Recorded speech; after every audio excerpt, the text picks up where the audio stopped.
Hi! So I decided, after being out for a coffee with my friend today, that I wanted to talk about a particular thing that we both were talking about.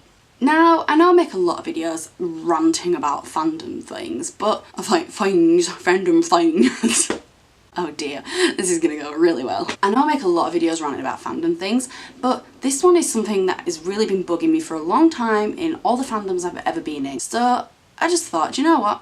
I'm going to discuss this in my video. If you have ever been in any fandom, you will realise that there is a group of people in every fandom that are classed as being popular within the fandom. It's literally like high school. Fandoms are high school.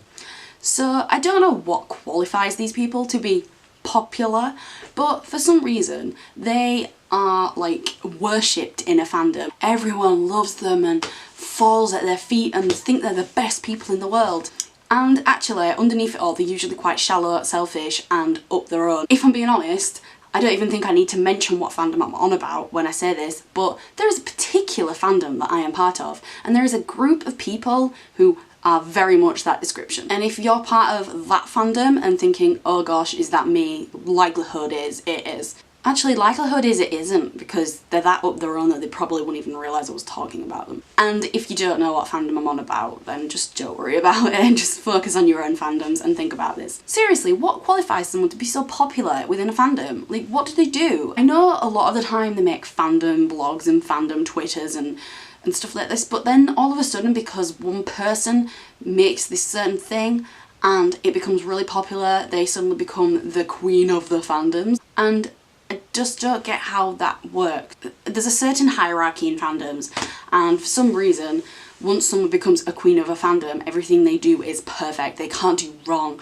and they think that the people that they are a fan of worship them. Usually they're like really creep stalkers and want to like just think that they know everything, think that they're the best, and it's just like, guys, chill a little bit. They are usually the very intense people in a fandom, and for some reason they get tons of followers on Twitter, tons of people following them on Tumblr if they have a Tumblr. If they have a YouTube or make a YouTube, they get thousands of subscribers just because of who they are within this fandom. Oh, I just think that this whole hierarchy in fandoms is ridiculous. Like, a few people in a certain fandom know who I am negatively, because I will speak my mind to them, I will call them out on their bull, and they know I will. I mean, if you don't know what fandom I'm on about, you're about to find out when I say this, but a lot of other people know me as being obsessed with Phil, which I'm not bothered about being known by that, actually. I'm cool with that. Yeah, let's go with that. There's just, some people are just known in fandoms as being the queen of the fandom, and it drives me bananas. For some reason, if someone in this higher position in the fandoms say that someone else, like, start bitching about someone else, everyone thinks that this person is evil. Oh my gosh, this person made a controversial comment about something. If someone made a controversial comment on Twitter or on Tumblr or on a comment in a YouTube video, I don't even care. You know exactly what fandom I'm on about now. It's just driving me balmy. Why is there this hierarchy of people that think they own a fandom? Guys, can we just chill, please? Because it's not necessary. We all watch the content. We all love the content. We love what we have. Is it necessary? Is a hierarchy necessary? Really?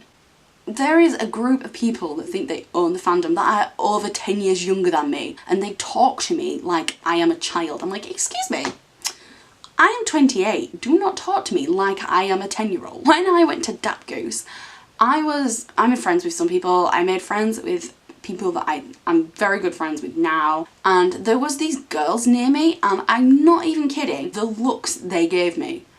They looked at me like, and gave me this evil look, and I don't know if they knew who I was or they were just giving evils because they thought they owned the freaking fandom, but oh my gosh, I was on about the fact, because like we'd met Dan and Phil that day. I was talking to Hannah about it, not like shouting out going, oh my god, I met Dan and Phil, which some of them probably would do if they met them. And I was just talking about the fact I'd met Dan and Phil, just quietly, and these girls just looked at me and I'm like, excuse me. I had a very nasty Tumblr message the other day from someone anonymous, and they said, you are so selfish because you have met Dan 3 times and Phil twice.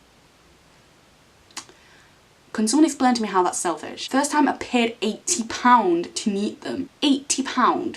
I don't see how me paying £80 is selfish. The second time we were just incredibly lucky because we were like just at stage door at Dap Goose and they turned up. We didn't think they'd stop. I've told this in my story about it, and they just happened to stop because there wasn't many people there. That was pure luck. I know I was there waiting just in case, but we couldn't guarantee it. And yes, the third time was pure luck. It's not like I've gone out of my way to purposefully meet Dan and Phil to piss off everybody else in the fandom.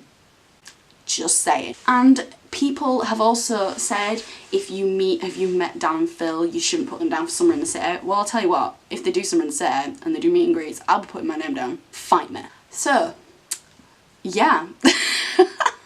Anyway, popularity in fandoms and fandoms in general. I think I just needed a fandom rant. I didn't even think I was stuck on topic. I just needed a fandom rant. I have a funny story for you. So yesterday I was on Skype to my friend Gemma and we were on about like ages and stuff. She was saying like 2.5-year-olds are 2. They're not 2.5, they're 2. And I said, well yeah, I said I wouldn't turn around and say, oh I'm 27.5, and I was like, hang on.